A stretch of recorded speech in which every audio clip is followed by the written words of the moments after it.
بلوچستان میں گندم اور آٹے کا بحران، پاسکو گوداموں میں بڑی گندم سیلاب کی نظر۔ ٹرمپ کے گھر سے جوہری راز پر مبنی انتہائی خفیہ دستاویز ملنے کا انکشاف۔ آج ستمبر کی 7 تاریخ ہے، دن بدھ، اور اس وقت بلوچستان میں شب کے 10 بج رہے ہیں۔ Balochistan affair security news bulletin سرشپ احوال کے ساتھ میں ہوں بلخشیر بلوچ۔ شب وشبات، آئیے سنتے ہیں خبروں کی تفصیل۔ بلوچستان میں گندم اور آٹے کا بحران، پاسکو گوداموں میں بڑی گندم سیلاب کی نظر۔ ضلع جعفر آباد کے علاقے استا محمد اور ڈیرہ اللہ یار کے گوداموں میں کھلے آسمان تلے رکھے پاسکو کی سینکڑوں بوری گندم سیلابی پانی کی نظر ہونے کی وجہ سے خراب ہو گئی ہے۔ یہ گندم پاسکو نے ملک میں گندم کی ضرورت پوری کرنے کے لیے نصیر آباد ڈویژن کے زمینداروں سے خرید رکھی تھی۔ دوسری جانب بلوچستان کے محکمہ خوراک کے ڈائریکٹر جنرل ظفر گویا نے بتایا کہ بلوچستان میں حالیہ سیلاب کے بعد صوبے میں گندم اور آٹے کا بحران بڑھنے کا خدشہ ہے، کیونکہ صوبے میں گندم کی سالانہ ضرورت 1 کروڑ بوریاں ہیں، لیکن بلوچستان کے گوداموں میں صرف 4 لاکھ بوریاں موجود ہیں، جن کی فراہمی فلور ملز کو شروع کر دی ہے۔ گندم کا ذخیرہ 1 ماہ کے لیے کافی نہیں ہوگا۔ ڈی جی خوراک نے بتایا کہ وہ زمیندار جنہوں نے گندم اپنے پاس ذخیرہ کی ہوئی تھی، وہ بھی سیلابی ریلوں میں بہہ گئے ہیں۔ خلات، نامعلوم افراد نے دھماکہ خیز مواد کے ذریعے موبائل ٹاور اڑا دیا۔ سرکاری ذرائع کے مطابق خلات کے علاقے اناری میں نصب یوفون کے ٹاور کو گزشتہ روز نامعلوم مسلح افراد نے دھماکہ خیز مواد کے ذریعے دھماکہ کر کے شدید نقصان پہنچایا، جس سے موبائل ٹاور مکمل طور پر ناکارہ ہو گیا۔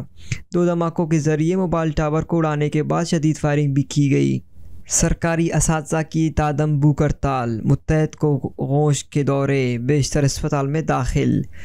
گورنمنٹ ٹیچرز ایسوسی ایشن آئینی بلوچستان کے صوبہ قادین کا اساتذہ طلباء مسائل کے حل اور تعلیمی اداروں میں سہولت کی فراہمی اور تعلیمی معیار کی بلندی کے لیے جاری تعدم بھوک ہڑتال 35ویں روز بھی جاری رہی۔ بھوک ہڑتالی اساتذہ کی صحت انتہائی کمزور اور حالت بگڑتی جا رہی ہے۔ بھوک ہڑتالی اساتذہ کو دن بھر غشی کے دورے، بے ہوشی اور غنودگی طاری ہوئی۔ لسبیلا کی انتظامیہ تقسیم کے خلاف ضلع بھر میں پہیہ جام اور شٹر ڈاؤن۔ RCD شاہراہ پر دھرنا، اب کو نیا ضلع بنانے کے حکومتی فرمان اور لسبیلا کی انتظامی تقسیم کے خلاف جام گروپ لسبیلا کے رہنماؤں اور کارکنوں نے ضلع بھر میں مختلف علاقوں میں کوئٹہ کراچی RCD شاہراہ احتجاجاً بند کر دی اور مظاہرہ کیا گیا، جس سے خطاب کرتے ہوئے رہنماؤں نے کہا کہ لسبیلا کی تقسیم ہمیں کسی صورت بھی منظور نہیں۔ انہوں نے کہا کہ اب کو الگ نیا ضلع بنانے کے حکومتی فیصلے اور جاری کیے گئے نوٹیفیکیشن کو ہم مسترد کرتے ہیں۔ ضلع کی تقسیم کا فیصلہ سراسر غلط اور لسبیلا کے مقامی لوگوں کی امنگوں کے خلاف ہے، جسے حکومت بلوچستان واپس لے اور نوٹیفیکیشن منسوخ کیا جائے۔ کوئٹہ سٹی نالے میں پولیس کا آپریشن، 8 منشیات فروش ہلاک۔ پولیس کے مطابق شہر میں منشیات کے عادی افراد کی تعداد میں اضافے کے بعد سٹی نالے میں کارروائی کا فیصلہ کیا گیا۔ منشیات فروشوں کے خلاف آپریشن کے دوران جسے ہی پولیس کے جوان نالے میں اترے، ملزمان کی جانب سے فائرنگ شروع کر دی گئی۔ پولیس کی جوابی فائرنگ میں اور فائرنگ کے تبادلے کے نتیجے میں 8 مبینہ منشیات فروش مارے گئے، جس کے بعد پولیس نے سٹی نالے میں قائم کی عارضی اڈے مسمار کر کے ان سے بڑی تعداد میں اسلحہ و منشیات برآمد کر لی۔ مقابلے کے دوران ہلاک منشیات فروشوں کی لاشوں کو ضابطے کی کارروائی کے لیے سول اسپتال منتقل کر دیا گیا، جبکہ تحقیقات جاری ہے۔ بلوچستان میں سیلاب کے دوران ناقص کارکردگی، 3 اضلاع کے ڈپٹی کمشنرز فارغ کر دیے گئے۔ نصیر آباد ڈویژن میں سیلاب کے دوران ناقص کارکردگی پر چیف سیکریٹری بلوچستان عبدالعزیز عقیلی نے 3 اضلاع کے ڈپٹی کمشنرز کو چارج شیٹ دے کر فارغ کر دیا۔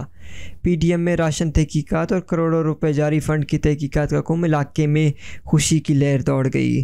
گزشتہ روز سیاسی جماعتوں، سیلاب متاثر عوامی شکایت پر chief secretary Abdulaziz Aqeeli, senior member board of revenue Roshan Ali شیخ ڈیرہ مراد جمالی پہنچ گئے اور اعلیٰ سطح اجلاس منعقد ہوا، جس میں چاروں ڈپٹی کمشنر نصیر آباد محمد حسین، صحبت پور عظیم جان، دمڑ جلمکسی شرجیل نور کو فوری فارغ کر دیا گیا، جبکہ نصیر آباد میں عائشہ زہری، صحبت پور کیپٹن ریٹائرڈ جمیل احمد، جلمکسی میں لیفٹیننٹ ریٹائر یاسر حسین کو تعینات کر دیا گیا۔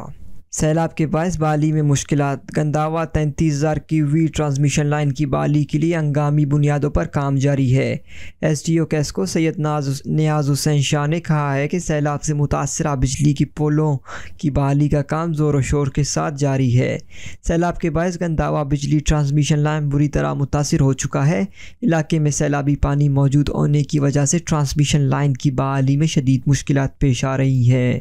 سیلابی صورتحال کے باعث سائٹ پر متاثرہ پلوں تک ہیوی مشینری کی رسائی ممکن نہیں، جس کی وجہ سے کام کی رفتار انتہائی سست ہے۔ بیرک گولڈ کارپوریشن کا اعلیٰ سطح وفد کا دورہ گوادر، مختلف امور پر بریفنگ۔ بیرک گولڈ کارپوریشن کا ایک اعلیٰ سطح وفد مائیکل پیٹر نیلس کی سربراہی میں منگل کے روز خصوصی طیارے کے ذریعے گوادر پہنچا، جہاں پر وفد نے گوادر فری زون پورٹ کی فعالیت، کنیکٹیویٹی، رابطہ کاری، مواصلات، ٹرانسپورٹیشن، سرمایہ کاری اور ریکارڈنگ کے مستقبل کے حوالے سے اہم منصوبہ بندی اور حکمت عملی سے متعلق اجلاس میں شرکت کی۔ وفد نے کہا کہ گوادر میں مختلف معدنیات کی درآمد اور برآمد کے حوالے سے سرمایہ کاری کی جائے گی۔ اس موقع پر وفد کو گوادر پورٹ اتھارٹی کے چیئرمین نصیر خان کاشانی نے گوادر بندرگاہ، گوادر فری زون اور سی پیک کے متعلق منصوبوں پر تفصیلی بریفنگ دی۔ انہوں نے کہا کہ گوادر انٹرنیشنل ایئرپورٹ آئندہ سال مکمل ہوگا، جس کے بعد ملک کے بڑے شہروں کے علاوہ دنیا بھر کے سیاح اور سرمایہ کار گوادر کا رخ کریں۔ ترکی سے 2 کنٹینرز امدادی سامان براستہ ایران تفتان پہنچ گئے۔ سرکاری ذرائع کے مطابق ترکی کی جانب سے بھیجے گئے 2 کنٹینر سامان ایران کے راستے سے تفتان بارڈر پہنچ گئے۔ تفتان بارڈر سے دونوں کنٹینرز کو اندرون ملک روانہ کر دیا گیا، جس میں خیمے اور دیگر ضروری سامان سیلاب متاثرین کے لیے ترکی کی جانب سے بھیجی گئی ہیں۔ کلات، تیز رفتار گاڑی کی ٹکر سے 12 سالہ لڑکا جاں بحق، ڈرائیور گرفتار۔ پولیس کے مطابق گزشتہ روز کراچی سے کوئٹہ جانے والی تیز رفتار گاڑی نے مڈو کے قریب پس شہر کراس پر 12 سالہ زبیر احمد ولد مزار خان منگل سکنا شیشہ ڈغار کو ٹکر مار دی، جس سے زبیر احمد موقع پر جاں بحق ہو گیا۔ کلات پولیس نے گاڑی کے ڈرائیور احسان اللہ ولد نصیب اللہ کاکڑ سکنا کوئٹہ کو گرفتار کر کے گاڑی قبضے میں لی۔ مزید کارروائی جاری ہے۔ دن بھر کی اہم خبروں اور آلات حاضرہ پر مشتمل بلوچستان افیئرز کا ریڈی نیوز سرشپ احوال، جس کو آپ ہر شب بلوچستان وقت کے مطابق رات 10 بجے بلوچستان افیئرز کے یوٹیوب چینل اور ویب سائٹ پر سن سکتے ہیں۔ اس کے علاوہ آپ ایپل، گوگل و دیگر پوڈ کاسٹ پیج پر بھی ہمارے بلوچی اور اردو نیوز کے ساتھ ساتھ دیگر پوڈ کاسٹ مفت سن سکتے ہیں۔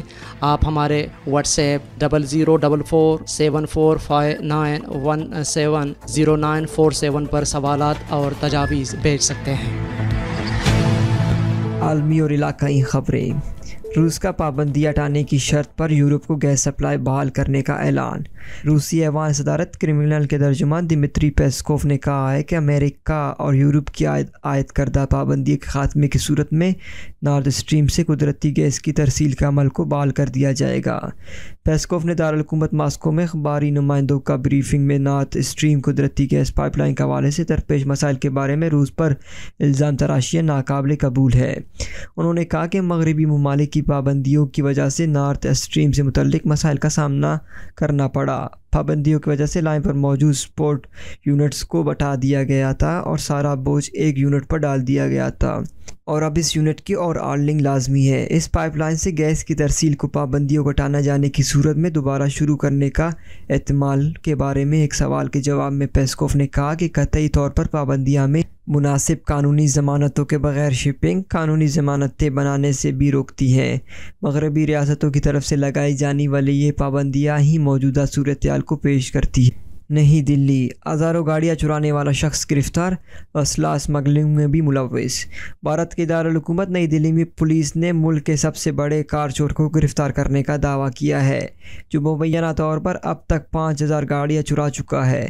بھارتی میڈیا کے مطابق 52 سالہ انیل پرتعیش زندگی گزار رہا تھا۔ اس کی دلی، ممبئی اور دیگر علاقوں میں متعدد جائیدادیں بھی ہیں۔ پولیس کا دعویٰ ہے کہ انیل بھارت کی تاریخ کا سب سے بڑا کار چور ہے۔ وہ گزشتہ 27 برسوں کے دوران 5000 گاڑیاں چرا چکا ہے۔ پولیس کا بیان میں کہنا تھا کہ دلی پولیس نے اس چور کو ایک خفیہ اطلاع پر دیش بندھو گپتا روڈ سے گرفتار کیا۔ گرفتار ملزم مبینہ طور پر اتر پردیش دیگر ریاستوں میں متعدد تنظیموں کو اسلحہ اسمگلنگ کرنے میں بھی ملوث ہے۔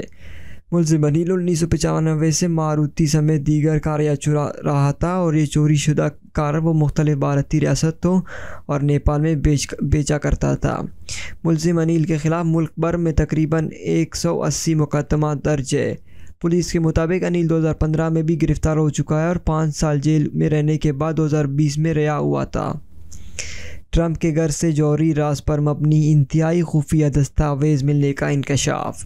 امریکی میڈیا نے دعویٰ کیا ہے کہ FBI کے چھاپے میں امریکہ کے سابق صدر ڈونلڈ ٹرمپ کے گھر سے جوہری راز پر مبنی انتہائی خفیہ دستاویز بھی ملی ہے۔ امریکی میڈیا کی رپورٹ کے مطابق دستاویز میں غیر ملکی طاقت کی جوہری صلاحیت اور دفاع کا ذکر ہے۔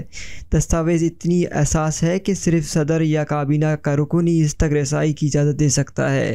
امریکی میڈیا کی رپورٹ میں کہا گیا کہ اس قسم کی دستاویزات تک رسائی کے لیے خصوصی اجازت درکار ہوتی ہے۔ انتہائی حساس مواد کے جائزے کے لیے FBI اور اٹارنی کو خصوصی اجازت لینی پڑی۔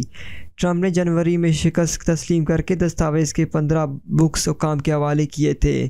حوالے کیے گئے ان بکس میں 184 دستاویزات پر ٹاپ سیکریٹ اور کانفیڈینشیل کے مارک تھے۔ انہی دستاویزات کے جائزے کے بعد FBI نے ٹرمپ کے گھر پر چھاپہ مارنے کا فیصلہ کیا تھا۔ FBI کی مداخلت کے بعد ٹرمپ کے وکلاء نے مزید 38 خفیہ دستاویزات فراہم کیے۔ رپورٹ کے مطابق ٹرمپ کے وکلاء نے سرٹیفکیٹ میں خلفیہ کہا ہے کہ وہ آخری مواد ہے۔ غیر ملکی خبر ایجنسی کے مطابق FBI کے پاس ٹرمپ کے گھر پر مزید حساس مواد کی موجودگی کے ثبوت بھی تھے۔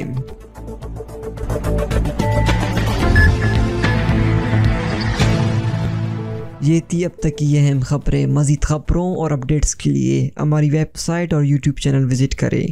یہ بلیٹن آپ تک پہنچائی ہے عمر کریم بلوچ نے اور اس کے ایڈیٹر تھے قمر مالک بلوچ۔ مجھے بلوچستان افیئرز کی ٹیم کے ساتھ اجازت دیجیے۔ شب بخیر۔